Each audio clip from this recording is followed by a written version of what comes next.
पुणे जिल्ह्यातील जुन्नर तालुक्यात कुकडी नदीच्या तीरावर हे अतिशय सुंदर मंदिर वसलेलं आहे. विघ्नासूर नावाच्या राक्षसाचा वध करण्यासाठी गणेशाने येथे अवतार घेतला, म्हणून बाप्पाला विघ्नहर म्हटले जाते.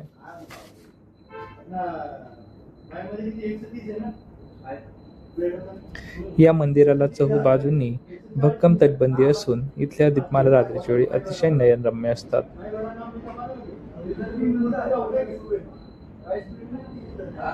त्याचप्रमाणे नदीच्या काठावर बसण्यासाठी खूप छान जागा आहे. मंदिराचा व्ह्यू एकदम रात्रीच्या वेळी असं लखलखाट करत असतो. त्याचप्रमाणे रस्त्यावरती शिवाजी महाराजांची अतिशय सुंदर अशी फ्रेम लावलेली आहे.